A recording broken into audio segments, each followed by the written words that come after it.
बिस्मिल्लाहिर्रहमानिर्रहीम। मैं खिड़की से बाहर देख रही थी और मेरे हाथ कांप रहे थे। मंजर मेरे सामने था, बिल्कुल साफ, जैसे किसी ने कोई फिल्म चला दी हो। ताई सीढ़ियों से गिरी पड़ी थी, उनकी चीखें फिजा में गूंज रही थी और उनकी बेटियां हड़बड़ाहट में कभी उन्हें उठाती थी, कभी शोर मचाती थी। मैं बस खड़ी थी, आंखें फाड़ फाड़ कर देख ही रही थी कि जो कुछ मेरे सामने हो रहा है, क्या वो सच है या ये मेरा वहम। दिल में एक अजीब सी कैफियत थी। दुख होना चाहिए था। एक औरत गिर गई थी, जख्मी हो गई थी, घर का सुकून बिखर गया था, और वो भी मेरी ताई। मगर मेरे दिल के किसी कोने में एक ठंडक सी उतर रही थी, जैसे कोई बोझ हल्का हो गया हो। क्या ये मेरी बद्दुआ का नतीजा था? क्या वाकई जो मैंने गुस्से में कहा था वो पूरा हो गया? यही सवाल मेरे दिल को कचूके लगा रहा था, मगर जबान से एक लफ्ज न निकला। मुझे याद है, बस एक दिन पहले ही ताई ने मेरे साथ बेरहमी की थी, सिर्फ इस बात पर कि खाने में नमक कम था। उन्होंने सबके सामने मुझे जलील किया, मेरे हाथ से बर्तन छीने, मुझे चपेड़ मारी और सारा खाना जमीन पर फेंक दिया। उस वक्त मेरा दिल किया कि जमीन फटे और मैं इसमें समा जाऊं, या फिर कुछ ऐसा हो कि वो खुद अपनी अकड़ में जमीन बोस हो जाए। शायद मैंने दिल ही दिल में कुछ ऐसा ही कहा था, और अब ये मेरे सामने था। मैं जल्दी से कमरे से बाहर निकली। मेरे कदम थोड़े डगमगा रहे थे, जैसे दिल और दिमाग एक दूसरे से लड़ रहे हों। मैं नीचे पहुंची तो ताई की कमर झुकी हुई थी। वो सख्त तकलीफ में थी, उनके मुंह से कराही निकल रही थी और बेटियां रो रही थी। रो रो कर उनकी हालत गैर हो गई थी। अचानक एक ने मेरी तरफ देखा, जैसे उनकी सारी नफरत आंखों से बरसने लगी हो। ये सब तुम्हारी बद्दुआ है, उसने चीख कर कहा। अगर तुमने अम्मी को बद्दुआ ना दी होती तो वो कभी ना गिरती। दूसरी ने भी बढ़कर मुझे धक्का दिया, जैसे मैं कोई मुजरिम हूं। मैं कुछ कह ही नहीं सकी। दिल में बहुत कुछ था, मगर जबान बंद थी। कुछ लम्हे ऐसे ही होते हैं जब अल्फाज साथ नहीं देते, सिर्फ खामोशी बोलती है। और वही खामोशी मेरे साथ थी। मार खाकर, बातें सुनकर मैं चुपचाप वापस अपने कमरे में आ गई, दरवाज़ा बंद किया और बिस्तर पर बैठ गई। मेरे कानों में अब भी चीखें गूंज रही थीं, ताई की, उनकी बेटियों की, और दिल में एक भारी सा पत्थर बैठा हुआ था। कमरे की खामोशी बहुत भारी हो गई थी। कुछ देर बाद मुझे लगा जैसे सांस लेना मुश्किल हो रहा हो। बाहर शोर अब भी जारी था, मगर मेरे अंदर का शोर ज्यादा खतरनाक था। रात देर तक मैं बिस्तर पर लेटी रही। आंखें खुली थी, नींद का दूर दूर तक नामो निशान नहीं था। पहली बार मुझे लगा जैसे मेरी बद्दुआ में वाकई कोई ताकत थी, और ये सोच मेरे लिए तसल्ली भी थी और खौफ भी, क्योंकि अगर वाकई ऐसा था तो अब मैं वो आम सी मजलूम सी लड़की नहीं रही थी जिस पर हर जुल्म रवा था। शायद अब मैं कुछ और बनने जा रही थी, कुछ ऐसा जिसकी नज़रों में दूसरे अब खौफ देखने लगे। मगर क्या मैं वाकई ऐसा बनना चाहती थी? क्या ये वो राह थी जिस पर मैं चलना चाहती थी? मेरे दिल में एक तूफान था, मगर बाहर सब कुछ पुरसुकून लग रहा था, और शायद यही असल खौफ था। अगली सुबह जब मैं उठी तो सारी थकन और जहनी उलझन जैसे जिस्म में जम गई थी। रात की बेखाबी ने आंखों के गिर्द हल्के छोड़ दिए थे। मैं रोज की तरह आहिस्ता आहिस्ता कमरे से निकली, यही सोचकर कि आज भी सारे काम मेरे ही हिस्से में आएंगे। चाय बनाना, बर्तन धोना, फर्श साफ करना, सब कुछ। लेकिन जैसे ही मैं किचन की तरफ बढ़ी, एक अजीब सा मंजर मेरे सामने था। ताई की दोनों बेटियां वहां मौजूद थी, हाथों में चम्मच, चूल्हे पर पतीलियां, और दोनों किसी मसरूफ घरेलू औरत की तरह हंसते हुए खाना बना रही थी। मैं एक पल को छिटक गई। मुझे लगा शायद मैं कोई गलत जगह आ गई हूँ या कोई ख्वाब देख रही हूँ। उनकी नजरें मुझ पर पड़ी तो वो दोनों फौरन सीधी होकर खड़ी हो गई, जैसे कोई नौकरानी अपनी मालकिन को देखकर मुअद्दिब हो जाता है। बड़ी वाली ने कहा, तुम कमरे में जाकर आराम करो, हम सब कुछ संभाल लेंगे। छोटी ने जल्दी से एक शॉपर मेरी तरफ बढ़ाया, ये नया जोड़ा है, तुम पहन लो, तुम पर बहुत अच्छा लगेगा। मेरे हाथ कप कप आ गए। मैंने वो शॉपर लिया तो सही, मगर समझ ही नहीं आ रहा था कि हो क्या रहा है।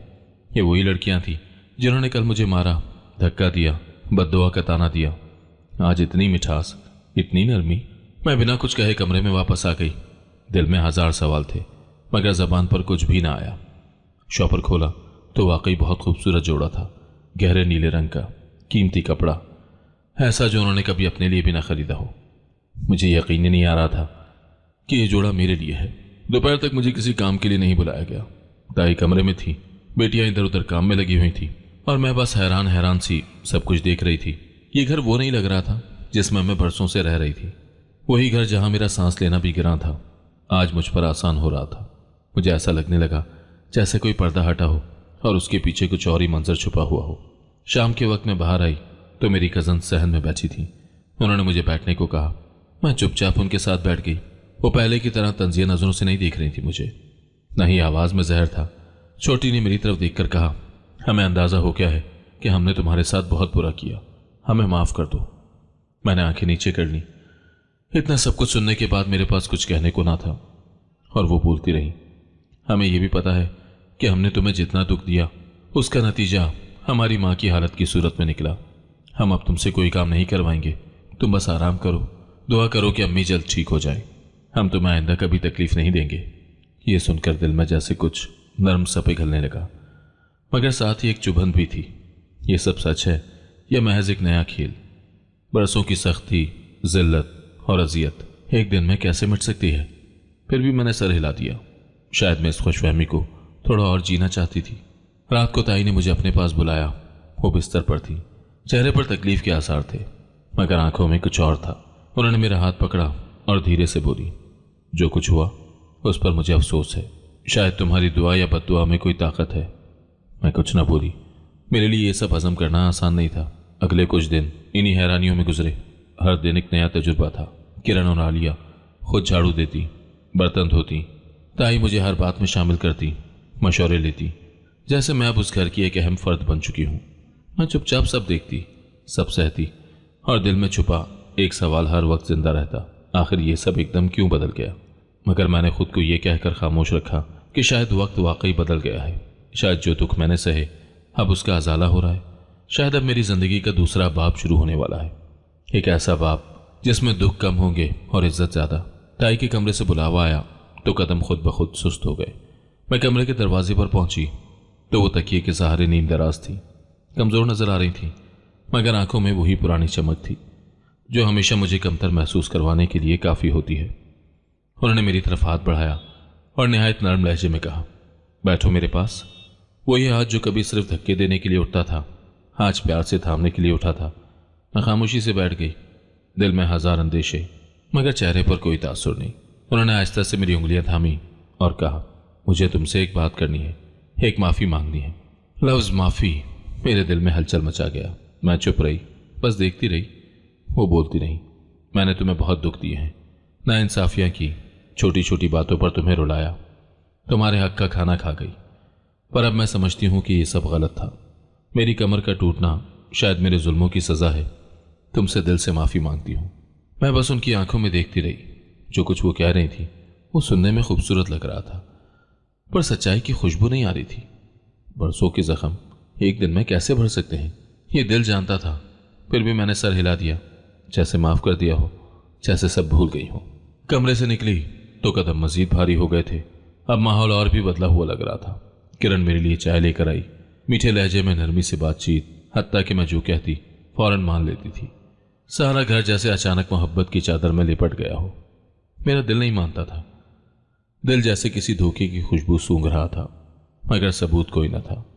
उसी शाम मेरा कजन आया, जिससे हमेशा मेरी दोस्ती रही थी, जो मुझे बचपन से जानता था, जो अक्सर मेरी हालत पर चुपचाप दुख महसूस करता था। वो सीधा मेरे कमरे में आया। अंदर आते ही उसने संजीदगी से मुझे देखा। ये सब जो हो रहा है इस पर मत यकीन करना। मैंने हैरत से उसे देखा। उसकी आंखों में गुस्सा नहीं था, फिक्र थी। क्या मतलब है तुम्हारा? मैंने आहिस्ता से पूछा तो उसने सर झटक दिया। बस इतना समझ दो, ये जो नरमी है ना, ये वक्ती है। इनका मकसद कुछ और है। मेरी माँ जैसी औरत खुद से नहीं बदल सकती। वो जब भी हमदर्द बने, समझ दो कोई नया खेल है। दिल चाह के चीख कर कहूं कि अब तो सब ठीक हो गया है, सब बदल गया है, मुझे अब इज्जत मिल रही है, प्यार मिल रहा है। मगर फिर उसकी आंखों में झांक कर देखा तो वो सब कुछ दिखाई देने लगा जो मैं खुद से छुपा रही थी। वही ताई, वही बेहिसी, वही खुदगर्जी, सब कुछ जैसे पलकों के पीछे जिंदा था। देखो, वो नर्म लहजे में बोला, मैं बस तुम्हें खबरदार कर रहा हूँ, तुम जैसे चाहो वैसे जियो, लेकिन बाद में पछताने से बेहतर है कि अभी समझ जाओ। ये कहकर वो चुप हो गया। मैंने कुछ न कहा। वो उठा और दरवाजे की तरफ बढ़ा। जाने से पहले एक नज़र मुझ पर डाली और बोला, दिल की सुनो, दिमाग की नहीं। आंखें बंद करके मत बैठो, वरना ये मोहब्बत, ये नरमी तुम्हें कहीं और ले जाकर छोड़ देगी। पर वो एक लम्हा जब मेरा कज़न मेरी तरफ देखकर खामोशी से चला गया था, मेरे जहन में नक्श हो चुका था। वो नज़र, वो लहजा, वो सच्चाई कहीं ना कहीं दिल में उतर गई थी। मैं जानती थी वो मुझसे जला हुआ नहीं था, वो मुझसे मोहब्बत करता था। मगर मैं ये भी जानती थी कि अगर मैं इस सब को छोड़कर पीछे हट गई तो शायद वो इज्जत, वो मकाम, वो मोहब्बत जो मुझे अब मिल रही थी, वो सब कुछ फिर कभी ना मिले। तो मैंने दिल को समझा लिया, जबान को खामोश कर दिया और वही नरमी, वही मोहब्बत, वही बदलाव का ख्वाब जीने लगी। पर कहीं ना कहीं दिल के अंदर एक कोना था जो अभी तक जाग रहा था, और वही कोना बार बार कहता था, ध्यान रखना, ये नरमी नहीं, शायद चाल भी हो सकती है। बैठक की खिड़की से रोशनी अंदर आ रही थी। धूप की लकीर फर्श पर एक रास्ते की तरह फैली हुई थी, जैसे किसी नई राह की तरफ बुला रही हो। मैं कालीन पर बैठी ताई की बातें सुन रही थी और अंदर ही अंदर उलझी हुई थी। उनकी आवाज में अब वो नरमी मुस्तकिल हो चुकी थी, मगर आज जब वो बात कर रही थी वो नरमी से कहीं आगे की थी। तुम्हारी बद्दुआ में ताकत है, हम सब ने देख लिया है। अल्लाह ने तुम्हें कुछ खास दिया है, ये कोई आम बात नहीं। लोग आते हैं ना, बुजुर्गों के पास दुआएं लेते हैं, मसाइल का हल ढूंढते हैं। तुम भी वही कर सकती हो। क्यों ना हम अपने घर की बैठक को एक पीर खाने में बदल दें। लोग आएंगे, दुआएं करवाएंगे और दुआएं कबूल होंगी। मैंने नजरें झुका ली। दिल में तूफान था। ताई के चेहरे पर संजीदगी थी, उनकी आवाज में खुलूस, या शायद किसी और जज्बे की मिठास जो मुझ पर नई नई थी। हम तुम्हें सामने रखेंगे, तुम दुआ करोगी, हम बैठक को थोड़ा सजा देंगे, एक पीर खाना बना देंगे, लोग आएंगे, हदिया देंगे, हम सब का फायदा होगा और तुम्हें अब वो इज्जत मिलेगी जो तुमसे हमेशा छीनी गई थी। यह आखिरी जुमला जैसे दिल के किसी नर्म गोशे पर नश्तर की तरह लगा।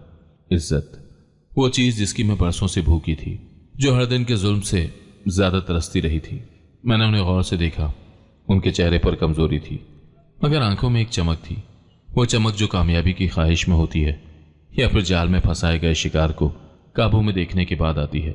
दिल कहता था मोहतात रहो, मगर दिमाग कहता था ये मौका है जो तुम्हें पहले कभी नहीं मिला।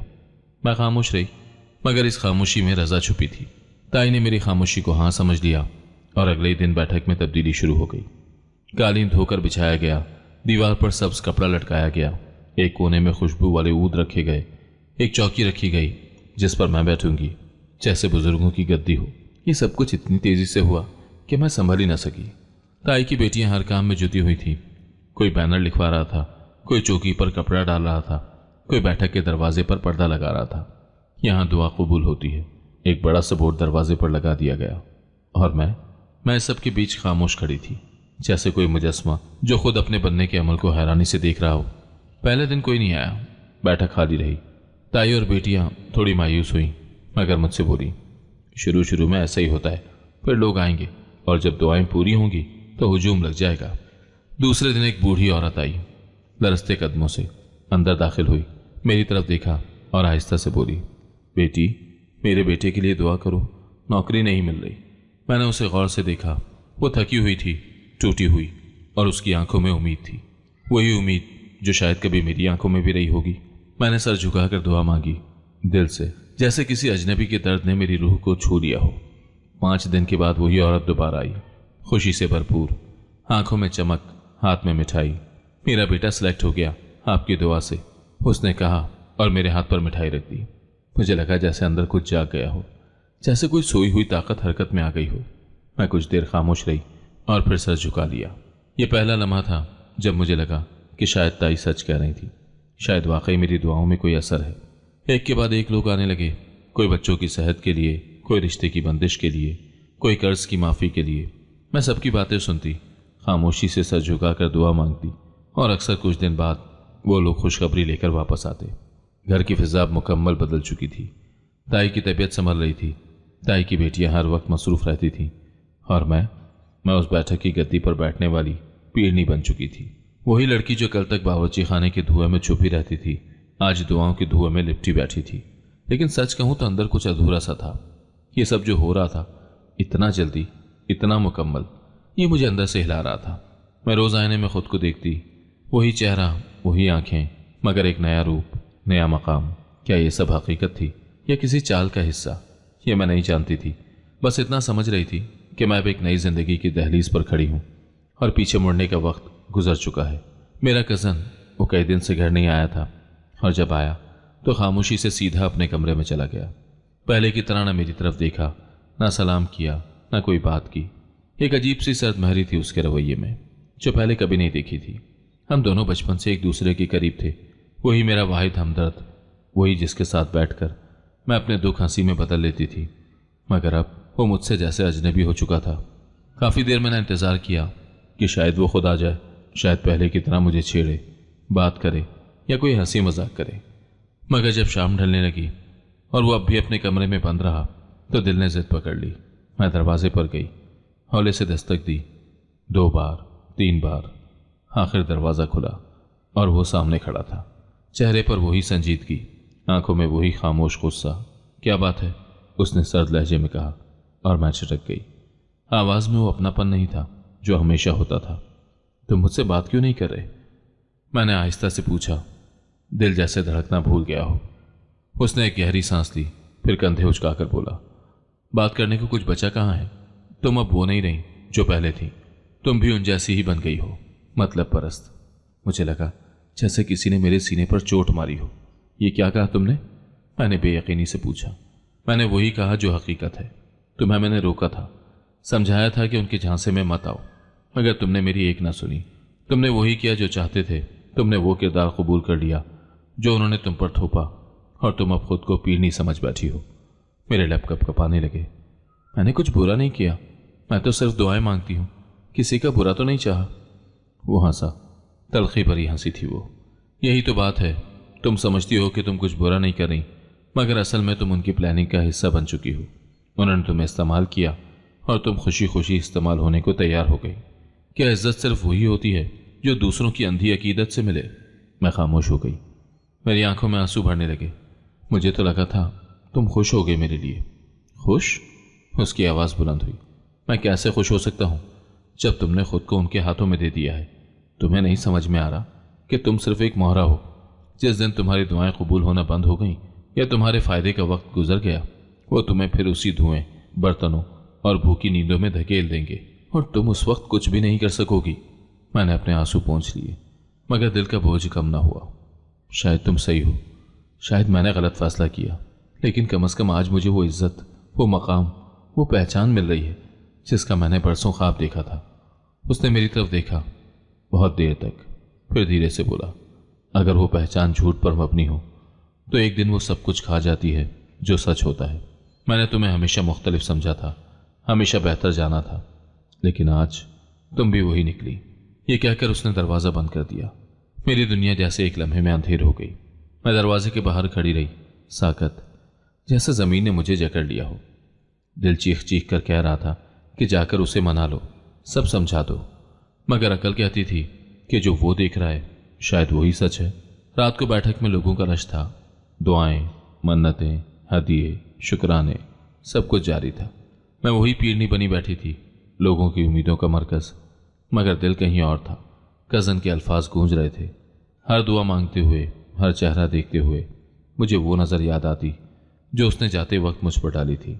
मायूस, खफा और ज़ख्मी। ताई खुश थी, बेटियां खुश थीं, मोहल्ले वाले हैरान, मगर मेरे अंदर एक खला था जो दिन ब दिन गहरा होता जा रहा था, और उस खला का नाम था वो। बाज़ रातें इंसान की रूह पर ऐसे गुजर जाती हैं कि दिन की रोशनी भी उनका बोझ कम नहीं कर सकती। ये भी वही एक रात थी जब बैठक में लोगों का रश कम होते होते ख़त्म हुआ और मैं अकेली रह गई। वो गद्दी खाली, अगरचे मेरी थी, मगर फिर भी उस पर बैठे बैठे ऐसा लग रहा था जैसे मैं किसी और की ज़िंदगी जी रही हूँ। वो दुआएं, वो अक़ीदत, वो हदिये, वो सब जो मुझे अब मिल रहा था, वो कभी ख्वाब भी ना थे, सिर्फ एक लंबी थकन थी जो मेरे साथ जुड़ी रही। मगर जैसे जैसे खामोशी गहरी हो गई, एक एक करके वो पुराने दिन, वो ज़ख्मी यादें फिर से अंदर से सराने लगी, जैसे कोई अंधेरी रात मुझे दोबारा अपनी लपेट में ले रही हो। मुझे वो दिन याद आया जब मैं सिर्फ 10 साल की थी और ताई के हाथों पहली बार थप्पड़ खाया था, सिर्फ इसलिए कि बर्तन धोते हुए एक गिलास तोड़ बैठी थी।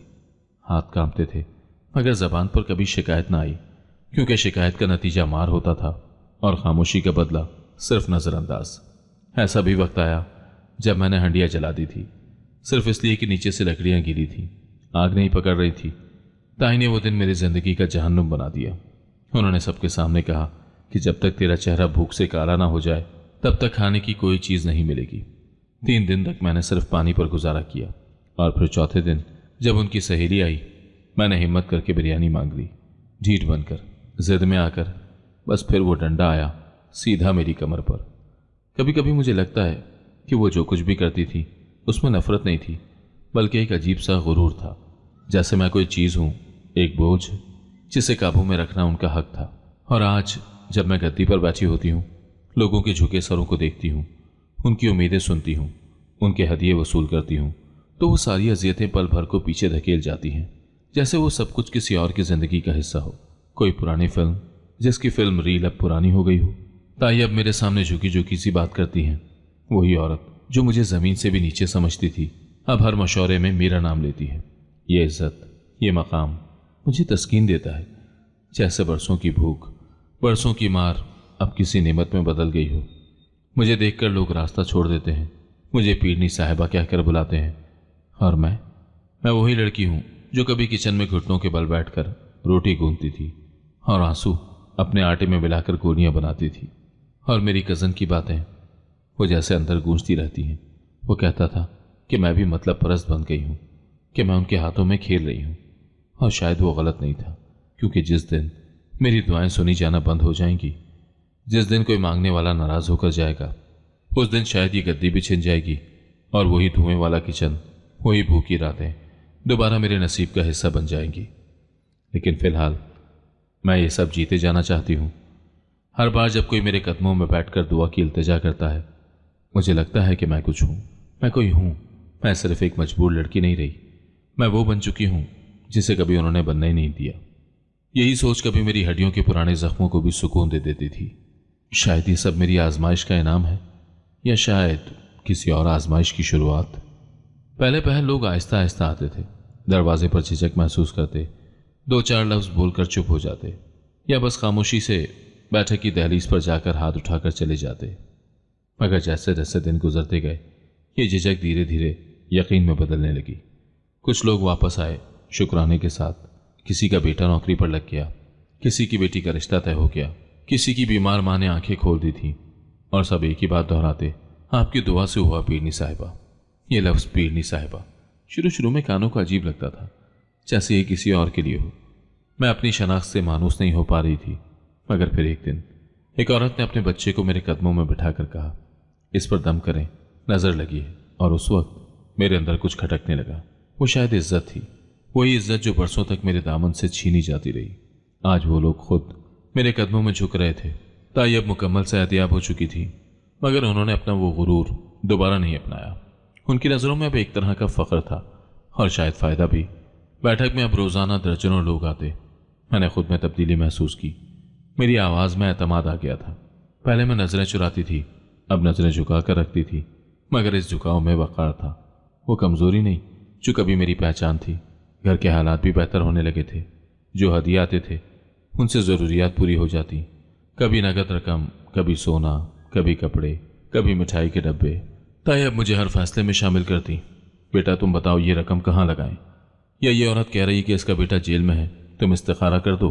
ये वो औरत थी जो कभी मेरे वजूद को बोझ समझती थी और अब मुझे रहबर मान रही थी। पहले दिन जब मुझे सफ़ेद कपड़े पहनने को कहा गया था, तब मैंने हिचकिचाहट महसूस की थी, लेकिन अब उन कपड़ों में मैं खुद को मोतबर लगने लगी थी, जैसे ये मेरा असल रूप हो, वो रूप जिसे बरसों की धूल में छुपा दिया गया था। मैं आहिस्ता आहिस्ता उनकी आंखों की पीढ़नी बन रही थी और मुझे इस पर एतराज़ नहीं था।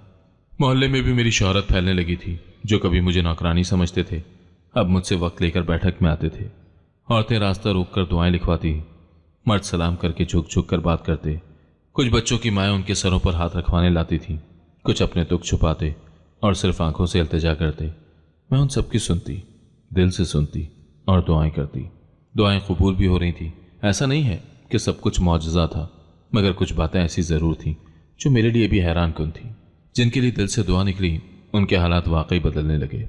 ये तब्दीली सिर्फ उनके लिए नहीं थी, मेरे लिए भी तो थी। मुझे लगने लगा कि शायद मेरे वजूद में वाकई कोई तासीर आ गई है। शायद मेरा दर्द, मेरे आंसू, मेरी भूख, मेरी महरूमी सब किसी ऐसी ताकत में बदल गए थे जो अब दूसरों के लिए रोशनी बन रही थी। मैं जानती थी कि ताई और उनकी बेटियां इस सब में अपना फ़ायदा ढूंढ रही हैं। मैं ये भी जानती थी कि वो इज़्ज़त जो मुझे आज मिल रही है, इसकी जड़ें मफाद में हैं, मोहब्बत में नहीं। मगर जो कुछ भी था वो मेरी ज़िंदगी के उस हिस्से से बेहतर था जब मैं इंसान कहलाने की भी काबिल नहीं समझी जाती थी। मैंने अपनी सांसों में पहली बार वक़ार महसूस किया। वो पीर खाना अब सिर्फ बैठक नहीं था, वो मेरी पहचान बन चुका था। और मैं अब वो नहीं रही थी जो कभी ताई के थप्पड़ पर चुपचाप ज़मीन पर बैठ जाती थी। मैं अब एक और रूप में ढल चुकी थी, शायद बेहतर, शायद बदतर, मगर एक मुकम्मल रूप। वो 2 महीने के बाद घर वापस आया, पहले की तरह खामोश, मगर इस बार थकन उसके चेहरे पर लिखी हुई थी। फौजी तरबियत ने उसकी आंखों में वो संजीदगी भर दी थी जो पहले कभी न थी, लेकिन मेरे लिए वो अब भी वही था, मेरे बचपन का साथी, मेरा राजदार, वो वाहिद शख्स जिसके सामने मैं खुद को कमज़ोर मान सकती थी। उस दिन बैठक में रश ज़्यादा था। ताई बाहर इस्तकबाल कर रही थी, बेटियां मन्नतें संभाल रही थी। मैं अपनी मखसूस जगह पर दुआ के लिए सर झुकाए बैठी थी। मुझे इत्तला मिली कि वो आया है, लेकिन ना वो बैठक में आया, ना सलाम कहने। रात को जब सब थम गया, वो आहिस्ता आहिस्ता मेरे कमरे की तरफ आया। दरवाजे पर खड़ा हुआ, वही पुराना अंदाज, मगर चेहरे पर अजनबियत। बात करनी है, उसने कहा। मैंने सर हिला दिया, जाने क्यों दिल में कुछ खिंचने लगा। हम दोनों सहन में आकर बैठे। खामोशी पहले तो कुछ देर के लिए सांस लेती रही, फिर वो बोला, ये सब बंद कर दो, अभी वक्त है। मैंने उसकी तरफ देखा। वो मेरी आंखों में देख रहा था, जैसे सच्चाई का पलड़ा तोल रहा हो। क्यों? मेरी आवाज में न सवाल था न हैरत, बस एक सपाट सा रद्द-ए-अमल। क्योंकि तुम्हारी हैसियत उन लोगों के लिए सिर्फ एक जरिया है। मेरी माँ अच्छी औरत नहीं है, तुम जानती हो। तुमने उनके जुल्म सहे हैं। वो तुम्हें अब इज्जत इसलिए दे रही हैं कि तुम उनके लिए फ़ायदेमंद हो गई हो। जिस दिन तुमसे फ़ायदा मिलना बंद हो गया, वो तुम्हें फिर से वहीं फेंक देंगी जहाँ से तुम निकली थी। मेरे अंदर कुछ पल के लिए साकत हो गया, लेकिन मैंने खुद को मजबूत रखा। मैं उनसे मुख्तलिफ नहीं हूँ क्या? मैंने आहिस्ता से कहा।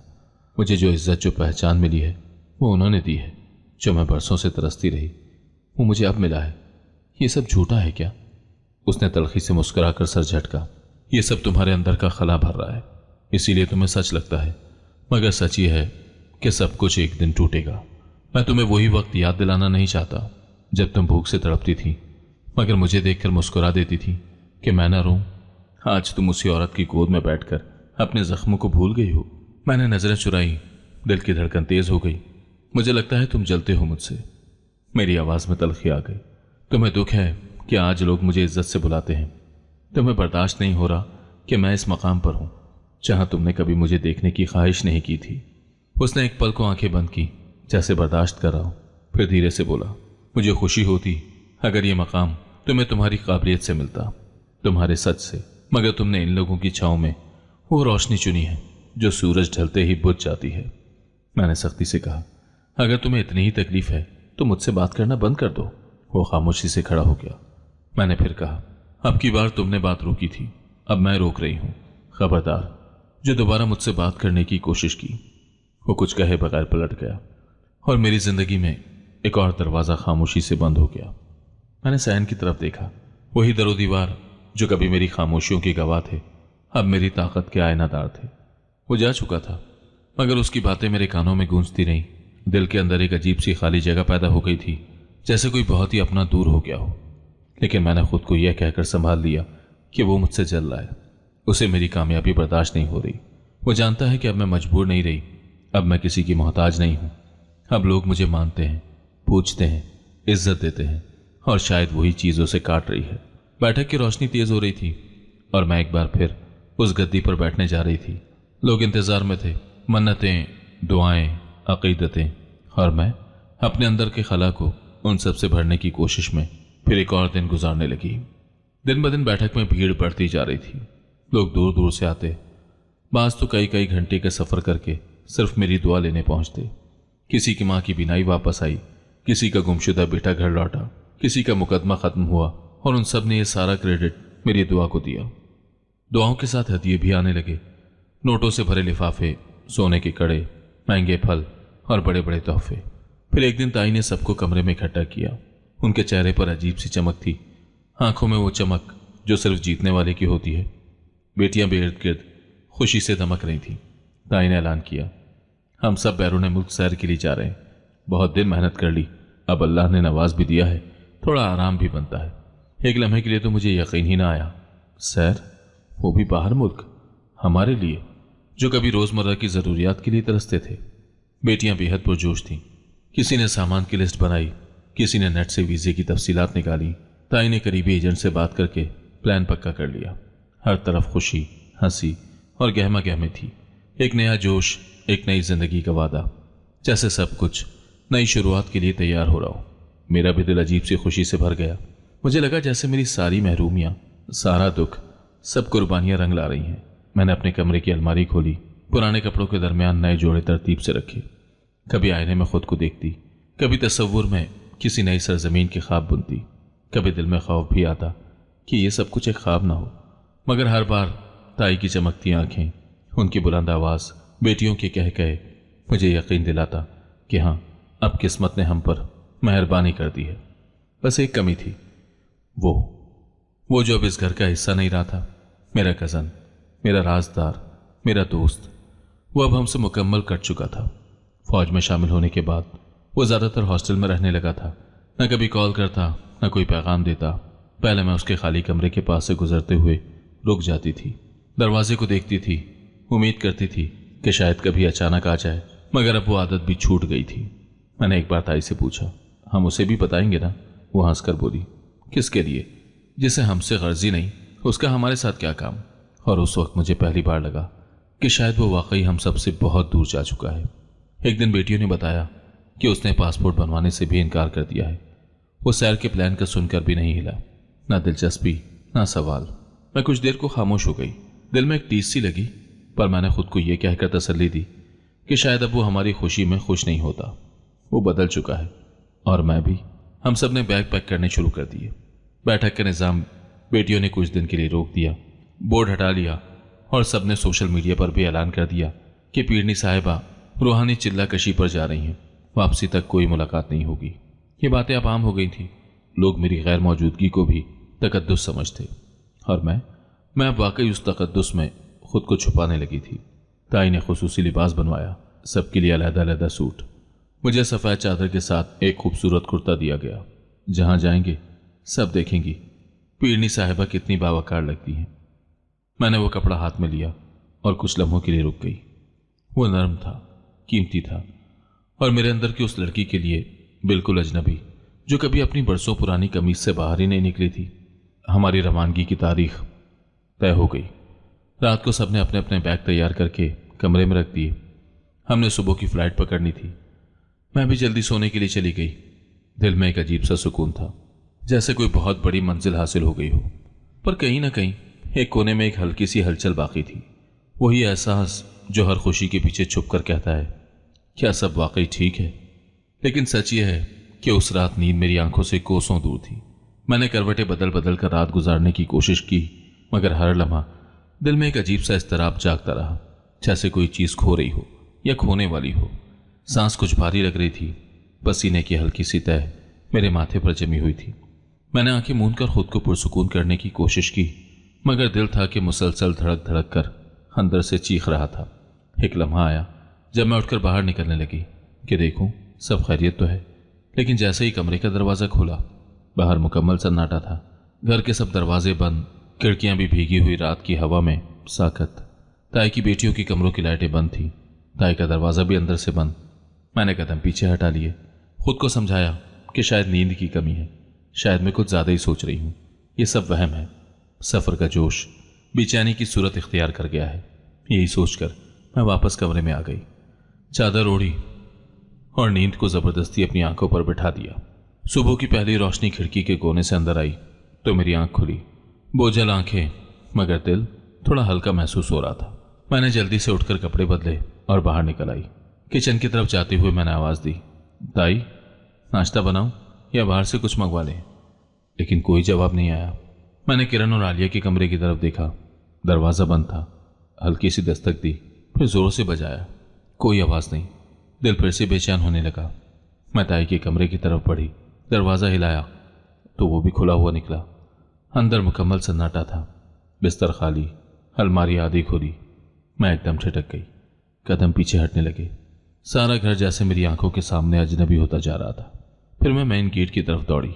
दरवाज़ा खोला तो बाहर पुलिस की गाड़ी खड़ी थी। 2 वर्दी वाले एहलकार, एक सिविल कपड़ों में अफसर दरवाजे के करीब खड़े थे। मेरे कदम ज़मीन से चिपक गए। आप ही पीरनी साहिब आए? अफसर ने संजीदगी से पूछा। मैंने धीरे से सर हिलाया। मेरी आवाज़ बंद थी। वो आगे बढ़ा और कागजात निकालते हुए बोला, हमें शिकायत मौसूल हुई है कि इस घर से गैर कानूनी अमल किए जा रहे हैं। काले जादू और जाली पीरी फकीरी का सामान। एक इत्तला पर पड़ोसियों ने रिपोर्ट किया है। हम तलाशी लेने आए हैं। मेरे मुंह से बेसाख्ता निकला, क्या? मैं लड़खड़ा गई। ये क्या कह रहे हैं आप? वो सपाट चेहरे से बोला, बैठक के पीछे वाले कमरे से हमें कुछ शवाहिद मिले हैं। जादू टोने के कुतबे, खून से लिखी हुई दुआएं और कुछ इंसानी बाल। ये सब जारी रूहानी अमल की निशानी है। वो कमरे की तरफ बढ़ा। मैं पीछे पीछे, दिल तेजी से धड़क रहा था। बैठक की अगबी दीवार के पीछे वाकई वो कमरा था जो हमेशा बंद रहता था। मैंने कभी झांका भी नहीं था। आज वो खुला था और उसके अंदर वो सब कुछ मौजूद था जो अफसर ने बताया था। मैं दम बखुद खड़ी थी, जैसे मेरी जमीन खिसक गई हो। आपके खिलाफ मुकदमा दर्ज हो चुका है, आपको हमारे साथ चलना होगा। वो अल्फाज जैसे किसी और दुनिया से आ रहे थे। नहीं, ये सब मैंने नहीं किया, ये ताई ने। मेरी आवाज़ भर आई, अल्फाज अटकने लगे। मैं तो सिर्फ दुआ करती थी, मुझे नहीं पता, लेकिन सारा सामान इसी घर में, इसी पीरखाने से मिला है। अफसर की आंखों में शक था और लहजे में यकीन। मैं टूट चुकी थी। सच्चाई मेरे सामने खड़ी थी और ताई और उनकी बेटियां गायब थीं। खामोशी से रात की किसी पहर सब कुछ छोड़कर चली गई। वो जेवर, वो पैसा, वो एतमाद, सब समेट कर। मेरे हाथों में कुछ नहीं बचा था, सिर्फ इल्ज़ाम, सिर्फ बेयकीनी और एक बेरहम सुबह। हथकड़ियाँ मेरे हाथों में लगीं तो जैसे मेरी सांस रुक गई। मैं खामोश खड़ी थी, कुछ बोलने की हिम्मत ही नहीं हो रही थी, जैसे जबान सूख गई हो। पुलिस वाले मुझे ले जा रहे थे और मोहल्ले वाले दरवाजे पर खड़े तमाशा देख रहे थे।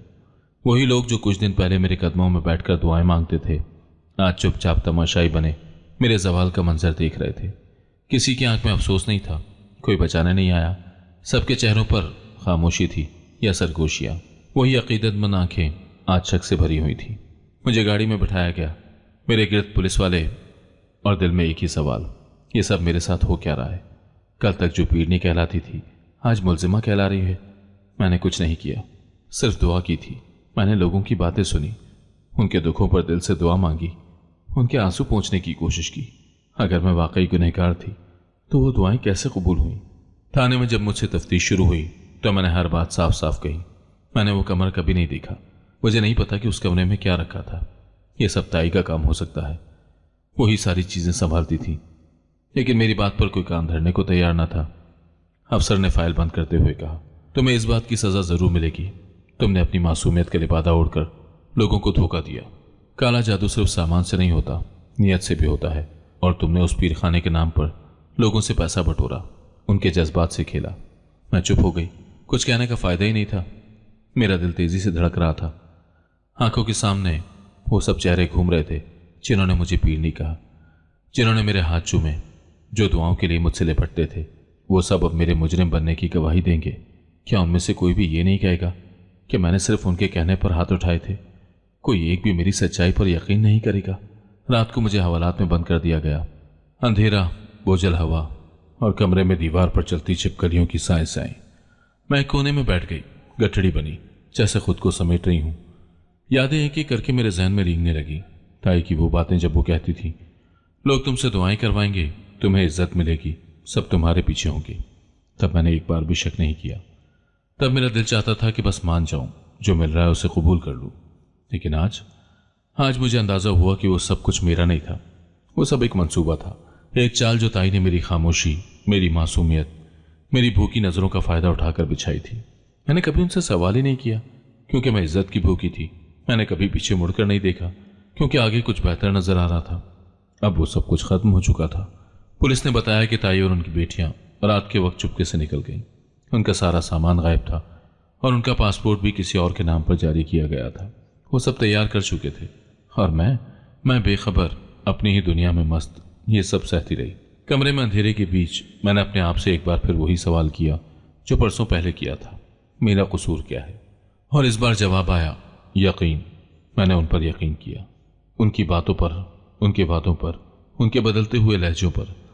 मैंने सोचा था कि अब वक्त बदल गया है, मगर हकीकत यह थी कि वो वक्त नहीं बदला, सिर्फ चेहरे बदल गए। साजिश की जड़ें वही थीं, बस तरीका जरा ज्यादा चालाक हो गया था। सुबह जब हवालात का दरवाजा खुला तो सामने वही कजन खड़ा था। कुछ लम्हे मैंने उसे देखा, जैसे मेरी आंखों से सारा दुख टपक रहा हो। उसने खामोशी से मेरी तरफ एक कंबल बढ़ाया, फिर धीरे से बोला, कहा था तुमसे, मत मानो, ये लोग तुम्हारे लिए नहीं थे। मेरी आंखों से आंसू निकल पड़े। मैं कुछ बोल ना सकी, सिर्फ सर झुका दिया। उस लम्हे सब कुछ खत्म हो चुका था। इज्जत, मकाम, दुआ, पीर खाना, बस रह गई थी एक मैं, एक खामोश, जख्मी और पछतावे में डूबी मैं। और ये सब कुछ एक औरत की साजिश थी जिसे मैं बरसों से जानती थी, ताई, जिसकी गोद में पलकर बड़ी हुई थी और जिसने आखिर में मुझे मुकम्मल तौर पर तबाह कर दिया। जेल की दीवारों पर नमी चिपकी रहती है, जैसे अंदर की खामोशी ने उन दीवारों को भी रुला दिया हो। रोशनी बस इतनी आती है कि साया बने और गहरा कर दे। मैं वही साया बन चुकी हूँ, खुद से लिपटी एक तन्हा औरत जो अब सिर्फ पछतावे के साथ जिंदा है। मैं रोज खुद से एक ही सवाल करती हूँ, काश मैंने कजन की बात मान ली होती, काश मैंने ताई की नरमी को चाल समझ लिया होता और परखा होता, काश इज्जत के शराब में मैंने हकीकत से आंखें बंद ना की होती। अब ये काश लफ्ज मेरी रूह पर चिपक गया है, हर सांस में, हर सोच में, हर आंसू में बस यही एक तलखी बाकी रह गई है। जब तफ्तीशी अफसर ने यह बताया कि ताई ने दरअसल सब कुछ उस दिन के बाद प्लान करना शुरू किया था जब मैंने गुस्से में बददुआ दी थी, तो मेरी रूह लरस गई। उस दिन वो सीढ़ियों से नहीं गिरी थी, वो मनसूबाबंदी की पहली सीढ़ी चढ़ी थी। उन्होंने बददुआ देते हुए सुन लिया था और फिर बस वो मेरे अल्फाज को अपनी चाल में ढालने लगी। मैं नहीं जानती थी कि वो कितनी गहरी सोच रखने वाली औरत है। उसने मेरे दर्द को इस्तेमाल किया, मेरी भूख, मेरी महरूमी, मेरी मासूमियत को अपनी ताकत बना लिया। मैं उसके लिए वो मास्क बन गई जिसके पीछे वो अपना लालच छुपाकर सब कुछ समेट सकती थी। पीर खाना, जो कभी मुझे अपने दर्द का इलाज लगा था, वो एक जाल था। हर हदिया, हर अकीदत, हर दुआ बस एक स्कीम थी। मैंने जब भी किसी के लिए दुआ मांगी, वो दिल से मांगी। उसमें कोई फरेब नहीं था, लेकिन उस फरेब का हिस्सा बन चुकी थी जो दूसरों ने मेरे नाम पर रचाया था। जब उस फरेब को पकड़ने आए तो उनके हाथ सिर्फ मैं आई, क्योंकि बाकी सब जा चुके थे। मेरी ताई वो औरत थी जो मेरी मां जैसी थी, जिसके लिए मैंने सब सहा। वो मुझे बेचकर चली गई, एक दिन रात के अंधेरे में सब कुछ लेकर। उसने वही काम किया जो हमेशा करती रही, मेरी कमजोरी से फायदा उठाना। फर्क सिर्फ इतना था कि पहले वो मेरे हाथ से बर्तन छीनती थी, अब मेरी पहचान छीन कर ले गई। और मेरा कजन, वो सच कह रहा था। वो बार बार समझाता रहा, रोकता रहा, मगर मैंने उसे जलने वाला समझ लिया। मुझे लगा था वो मेरी कामयाबी से खौफ है, मेरी इज्जत उससे बर्दाश्त नहीं हो रही। मैंने उससे मुंह मोड़ लिया। वही वाहिद शख्स जो बेलौस था, अब जब वो आकर जेल की सलाखों के उस पार से मुझे देखता है तो उसकी आंखों में ताना नहीं होता, हमदर्दी होती है। और यही हमदर्दी मुझे तोड़ देती है। जेल में हर दिन एक सा लगता है, कोई दरवाज़ा नहीं खुलता सिवाय ज़मीर के। हर रात वही ख्वाब आता है, मैं पीर खाने की चौकी पर बैठी हूँ, सब लोग मेरे कदमों में हैं, मैं दुआ मांग रही हूँ, और फिर अचानक सारा मजमा गायब हो जाता है। सिर्फ मैं रह जाती हूँ और सामने ताई खड़ी हंस रही होती है और मेरे हाथों में हथकड़ी होती है। मेरी आंख खुलती है तो सामने वही दीवार, वही नमी, वही तन्हाई। मैंने अब शिकायत करना छोड़ दी है, सवाल पूछना छोड़ दिए हैं। जो बाकी रह गया है वो सिर्फ एक गहरी खामोशी है जो मेरे साथ चलती है, लेटती है, जागती है। कभी कभी जेल के कोने में बैठकर सोचती हूँ, क्या मेरे अल्फाज वाकई इतने ताकतवर थे कि एक बददुआ ने सब कुछ बदल दिया, या ये सब पहले से ही मेरे नसीब में लिखा था। शायद मेरा सबसे बड़ा गुनाह यही था कि मैंने खुद पर यकीन करना छोड़ दिया था और उन पर एतबार कर लिया जो हमेशा से मुझे मिटाना चाहते थे। अब मेरे पास कुछ नहीं बचा, न पीर खाना, न वो झूठी इज्जत, न ताई, न उनकी बेटियां, न वो पुराना घर, और न ही मेरा कजन। कम अज कम वैसा नहीं जैसा वो पहले था। अब उसकी आंखों में वो मोहब्बत नहीं है जो कभी हुआ करती थी, सिर्फ एक खाली सा दुख है, जैसे वो मुझे दफन कर चुका हो। बस आखिरी दुआ के लिए कभी कभी देखने आता हूँ। मैं यहाँ हूँ, जेल की सलाखों के पीछे, एक पुरानी पहचान के साथ जो कभी मेरी ताकत बनी और फिर मेरी सजा। मुझे अब समझ में आया कि सबसे बड़ी गलती ताकत का गलत इस्तेमाल नहीं होता, बल्कि ताकत को समझे बगैर उस पर फख्र करना होता है। यह मेरी सबसे बड़ी गलती थी और यही मेरी सबसे बड़ी सजा भी। अगर आपको आज की कहानी पसंद आई है तो वीडियो को जरूर लाइक कीजिएगा और अपने दोस्तों के साथ भी शेयर कीजिएगा। और हाँ, अगर आपने अभी तक हमारा चैनल सब्सक्राइब नहीं किया तो जरूर सब्सक्राइब करें। मिलते हैं कल एक नई और दिलचस्प कहानी के साथ।